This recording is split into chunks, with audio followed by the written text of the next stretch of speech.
This is Dancing Days from Led Zeppelin, of course, from the Houses of the Holy album. And it's another multi-layered guitar affair from Jimmy Page. So as usual, I'm just going to break it down into one guitar and combine a few things together and try to make it sound as good as I can.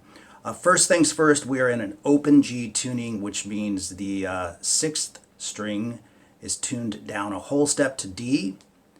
The 5th string is tuned down a whole step to G, and then the D, the G, and the B all stay the same. And then the 1st string, the 1st E, is also dropped down to a D.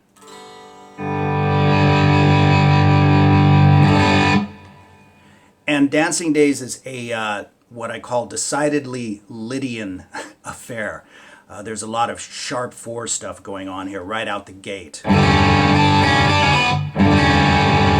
Very Lydian sounding, and even on the verses.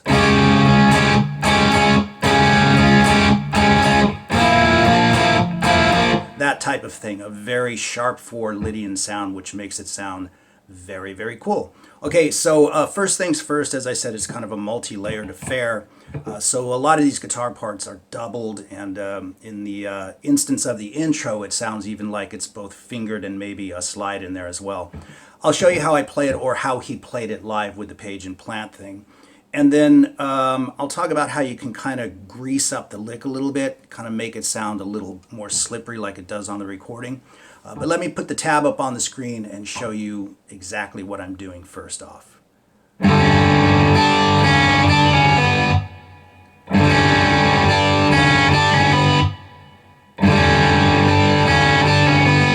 So what I'm doing is I'm striking the middle 4 strings, the A string, the D string, the G string, and the B string. And of course the B string is the one that moves around. It plays the actual lick.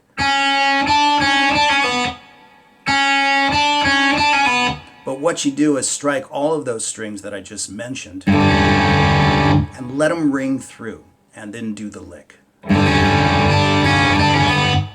And then stop the strings muted, possibly back here.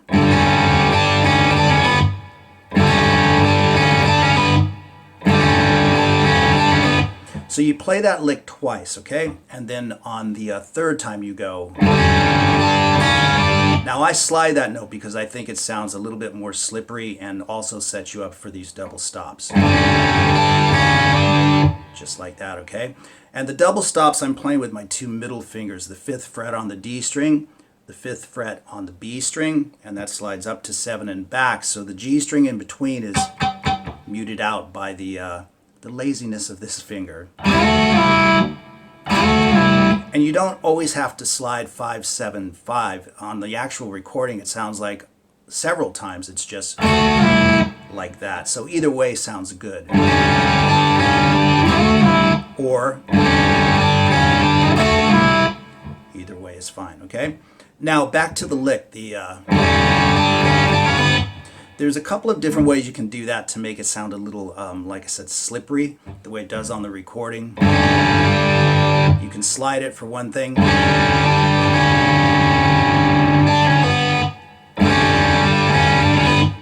And what I just did there was I did minimal amounts of picking, so I went. So that kind of makes it sound a little bit more slippery as well.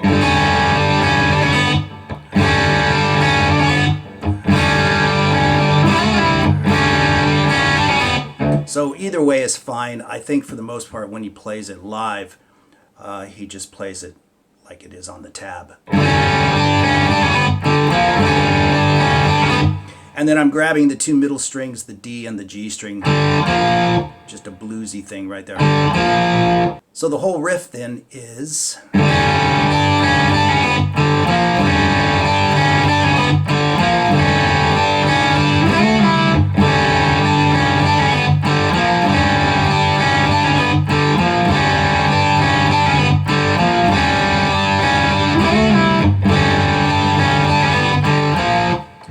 That is the whole riff, and then it moves into the verse of the song, and Jimmy picks it up right after that, and you're right in there, okay? So you come right off of that into the verse.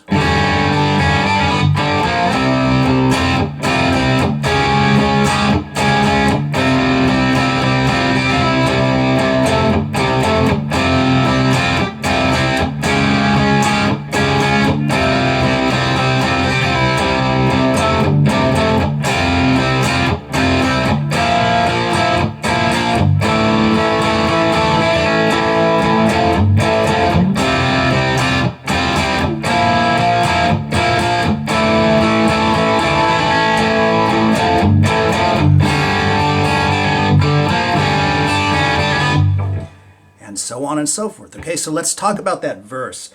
I'm barring at the 5th fret, and again, we're using primarily the 4 middle strings, the A string, the D string, the G string, and the B string for this.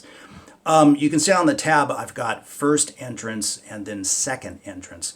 That's because he plays it that way each time. So when he hits the verse, he goes. So you hit that with an upbeat, right? 1, 2, 3, 4. And you go right in. So you play it like so. So the only thing that's moving around is the B string, right? These are just straight bars all the way across with your index finger. So the first one is played like this. So as I said, you hit the chord on the upbeat and you play 6, 6, 5 on the B string. The B string is the only thing that's moving around, but you're bashing away on these chords full on through all of that.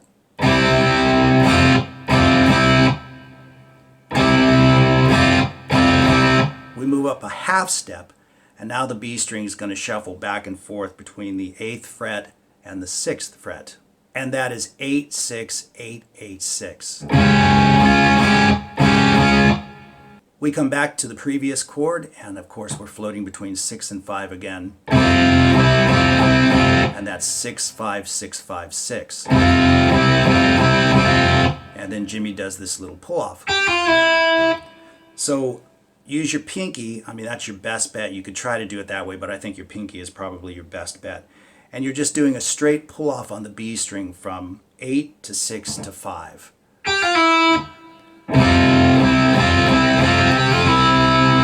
And then we do a little boogie woogie. A little boogie woogie in a G tuning. And that's just using the A string and the D string entirely. And so we have this.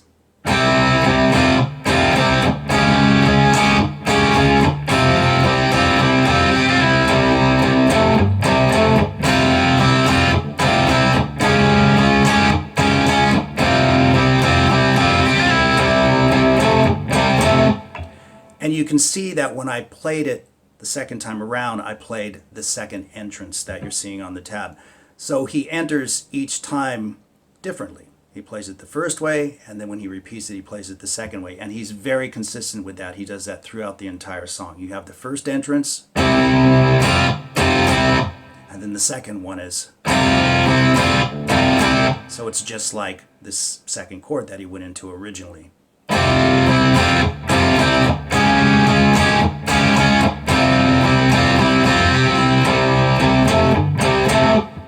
And then we move into the next part of this section, and we find ourselves back at the 5th fret again, so we're floating between 6 and 5, and we're playing this. So that's the same pattern, 6, 5, 6, 6, 5. We move down to the 3rd fret, and now it's floating between 5 and 3, so it's 5, 3, 5, 5, 3. You can play that with your pinky if you want to, if it's more comfortable. Either way is fine. So we have.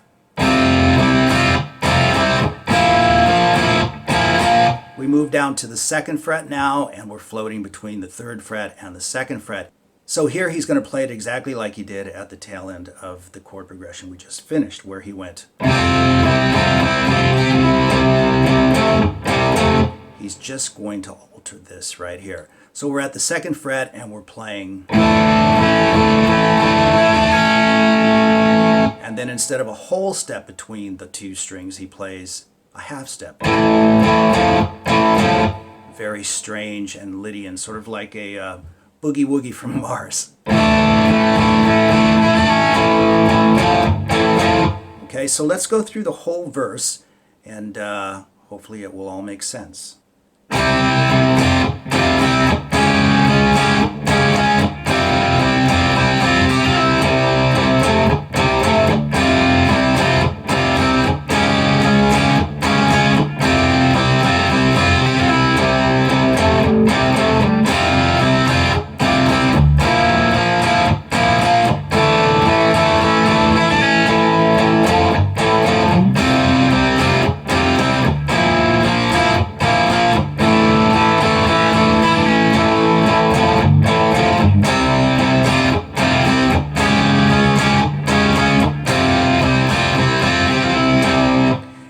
course, you repeat the verse again. Now, after you do that, you head back to the main riff, but you can pretty much hear the arrangement on the recording. But after that, next time through, you'll come off of the...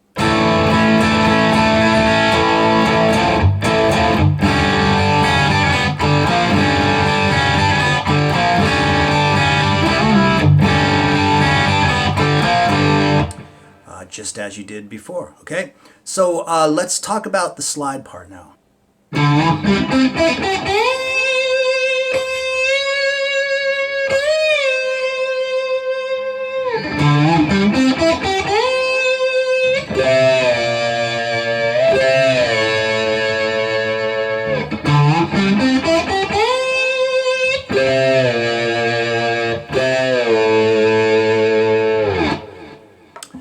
Pretty cool indeed, okay? So let me just walk you through that real slowly with the tab up on the screen, and hopefully you are acquainted with slide guitar to do this. It's a lot of fun, that's for sure.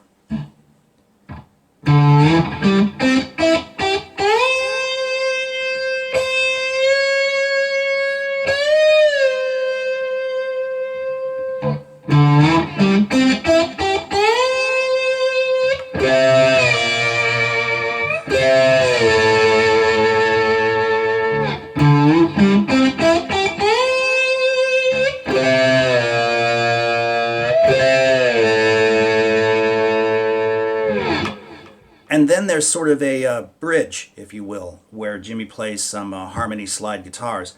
And there's a little quirkiness in there that I'll talk about. We're going to do it on one guitar, so we kind of have to address that issue, okay? But it goes like this.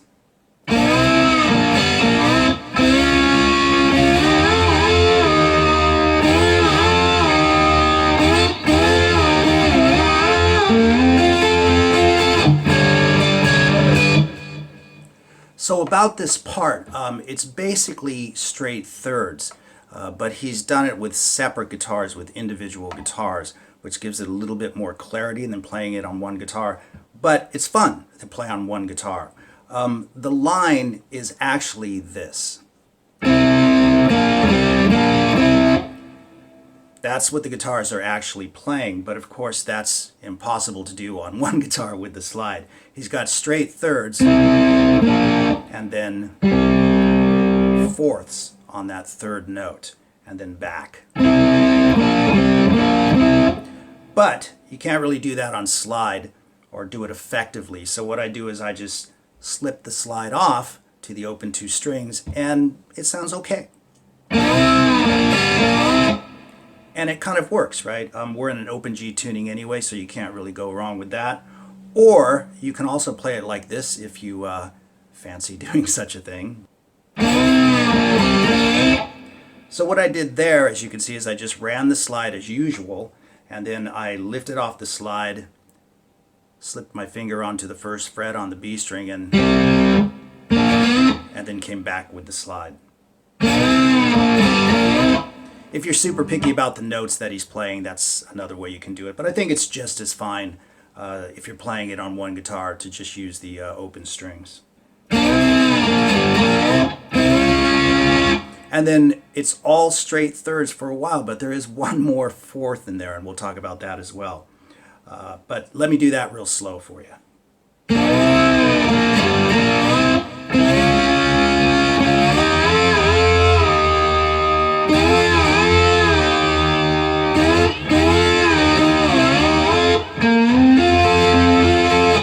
So there is one more fourth in there, and it happens right there.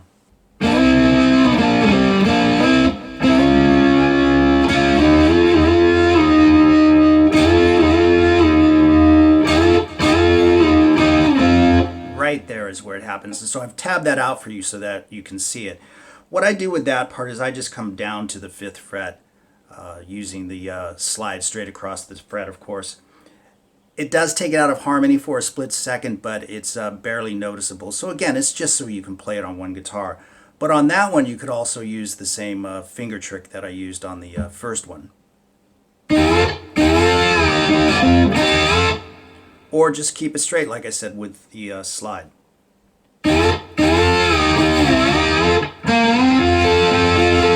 it's not like the song isn't built on the concept of dissonance anyway, right? So it's not that big of a deal. Okay, so when we come off of that slide part, we're back to the rhythm guitar part, right? But he's got that lick, the main riff, played an octave higher, and of course he's layered these guitars in the studio. So that can be kind of tricky getting back and forth, but I'll show you how to do it anyway. So instead of playing the riff here, we're playing it an octave higher, so we're using the 14th fret, the 15th fret, and the 12th fret, but it's still on the B string. And you've got to do a straight pull off there. So you want to get your fingers in line, 15, 14, 12.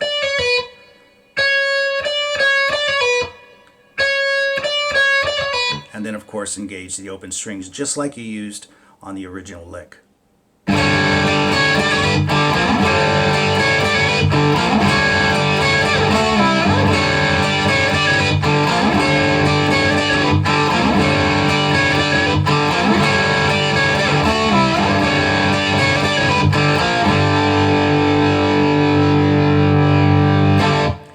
And like I said, it can be a bit tricky jumping back and forth like that, but it's fun to play if you can nail it.